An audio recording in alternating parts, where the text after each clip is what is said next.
नमस्कार प्रिय विद्यार्थी मित्रांनो, ऑनलाईन क्लासमध्ये आपल्या सर्वांचं मनापासून स्वागत. तर आपण काल some basic concept of chemistry हा चॅप्टर सुरू केला होता. त्या चॅप्टर मधला सेकंड पॉइंट आपण आज डिस्कस करणार आहोत.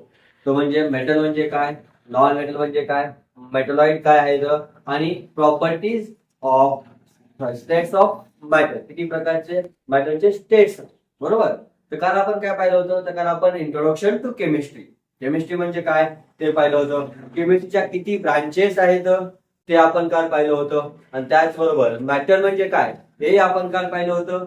त्यावर आपण काय करतो, मॅटर कशाला म्हणतो आपण, anything that occupy space and mass. असं एखादं ऑब्जेक्ट, वस्तू ज्याच्यामध्ये काय आहे, ज्याला जागा लागणार आहे, ज्यामध्ये मास आहे, त्याला आपण काय म्हणतो, मॅटर.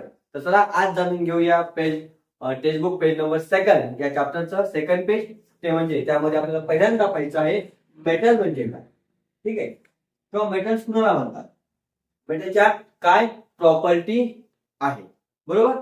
तर मग मेटल कुणाला म्हणायचं बघा, म्हणजे चमकतं. मेटल्स आर लस्टर, म्हणजे प्रॉपर्टी आहे मेटलची, चमकणे त्याची प्रॉपर्टी आहे. असं म्हणलं आपण की सोनं, गोल्ड काय चमकते, ते काय आहे, मेटल. लोखंड काय आहे, मेटल, बरोबर. मग मेटलची काय प्रॉपर्टी आहे, दे आर लस्टर्स. काय म्हणतो आपण, लस्टर्स. लस्टर म्हणजे काय, लस्टरस अपीअरन्स म्हणजे काय, ते चमकतात, बरोबर. त्यानंतर आपण नेक्स्ट प्रॉपर्टी काय म्हणतो, they are good conductors of heat and electricity. त्यांच्यामधून इलेक्ट्रिसिटी पण पास होते आणि हीट पण पास होते.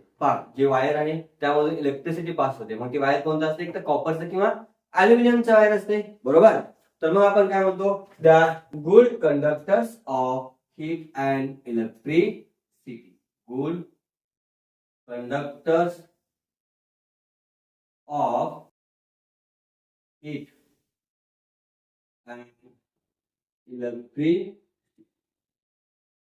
विद्युत काय, गुड कंडक्टर आहे, इलेक्ट्रिसिटी काय, विद्युत वाहतक, राईट. त्याच्यामधून लाईट पास होते, बरोबर. हीट.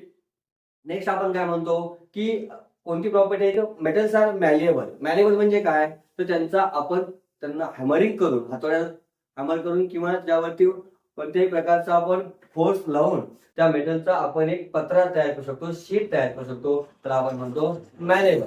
आणि मेटल्स आर डक्टाईल. डक्टाईल म्हणजे काय, त्यांना आपण कशामध्ये रूपांतर करू शकतो, वायर मध्ये रूपांतर करू शकतो, तर आपण काय म्हणतो, त्या प्रॉपर्टीला आपण काय म्हणतो, डक्टाईल किंवा डक्टिलिटी.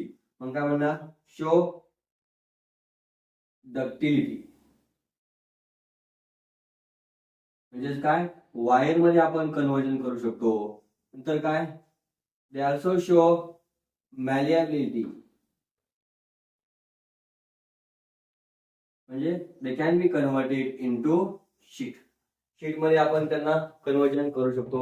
मग असा कोणता मेटल आहे की जो लिक्विड आहे रूम टेम्परेचर वरती, तो आहे मर्क्युरी. मग आपण काय म्हणणार, mercury is a liquid metal at room temperature. काय, liquid metal at room temperature. Room temperature वरती कसा आहे तो, तर लिक्विड आहे. अजून कोणकोणते मेटल्स आहेत, एक्झाम्पल मध्ये आपण जर पाहिलं तर गोल्ड आहे, आयर्न आहे, बरोबर. हे सर्व काय मेटल्स आहेत. नेक्स्ट आपण काय म्हणूया की नॉन मेटलच्या कोणकोणत्या प्रॉपर्टीज आहेत.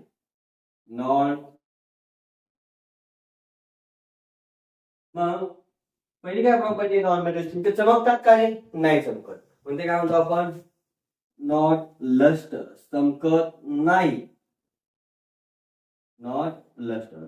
सेकंड, त्यांच्यामधून इलेक्ट्रिसिटी किंवा हीट पास होते का, हो, थोड्याफार प्रमाणामध्ये होऊ शकते, म्हणून आपण काय म्हणतो, they R the poor conductors of heat and electricity.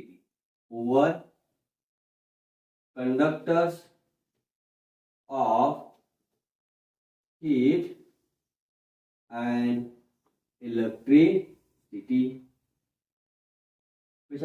Poor. त्यानंतर का यांच्यापासून वायर तयार केलं जाऊ शकतं का, नाही तयार करू शकत, म्हणून आपण काय म्हणतो, do not show, not ductile. डक्कल आहेत का? नाही. वायर मध्ये कन्व्हर्जन होईल का यांचं? नाही. त्यानंतर त्यांच्यापासून पत्रा तयार होईल का? नाही होणार. मग काय म्हणतो आपण? नॉट मॅलिएबल. त्याच्यामध्ये पत्रा पण तयार होऊ शकत नाही. एक्झाम्पल जर आपण जर म्हणलं तर कोण आहे? कार्बन आहे. हा काय? नॉन मेटल आहे. बरोबर. त्याचबरोबर आयोडीन काय आहे? नॉन मेटल आहे. काय आहे? आयोडीन. ठीक आहे. आता मेटल, नॉन मेटल आणि तिसरा पॉइंट आपल्या टेक्स्टबुक मध्ये आहे तो म्हणजे कोणता? मेटालॉइड्स. मग मेटलॉइड्स कुणाला म्हणायचं? तर पहा, element that show intermediate properties between metals आणि असा चालू असताना ब्रेक झाला होता. तर आपण बघूया मेटलॉइड म्हणजे काय. The elements that show properties between metals and non metal. जे एलिमेंट्स मेटल्स आणि नॉन मेटलच्या इंटरमिडिएट प्रॉपर्टी दाखवतात त्यांना आपण काय म्हणणार? मेटालॉइड्स म्हणणार. मग काय आहे? आर्सेनिक असेल, जर्मेनियम असेल आणि सिलिकॉन यांना आपण काय म्हणतो? मेटालॉइड्स म्हणतो. बरोबर. नेक्स्ट पाहिलं आपण स्टेट्स ऑफ मॅटर. तर 3 प्रकारचे स्टेट्स आहेत. एक सॉलिड, एक लिक्विड आणि एक गॅस. तर यापैकी तिन्हीपैकी परफेक्ट शेप कुणाचा असतो? तर सॉलिडचा परफेक्ट शेप आहे. जसं की हा बोर्ड आहे त्याचा परफेक्ट शेप आहे. मोबाईल आहे त्याचा परफेक्ट शेप आहे.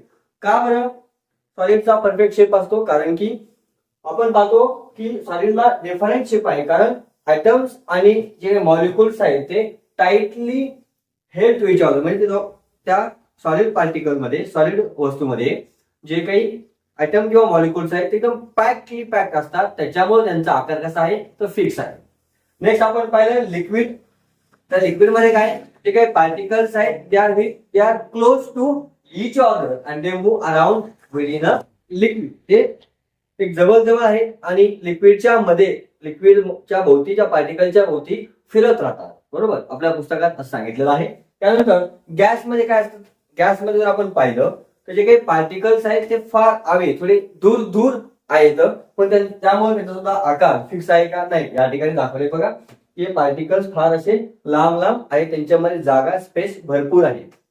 मग आजच्या लेक्चरमध्ये आपण काय पाहिलं? तर मेटल म्हणजे काय, नॉन मेटल म्हणजे काय, मेटलॉइड म्हणजे काय आणि 3 states of matter, solid, liquid आणि काय म्हणतो आपण?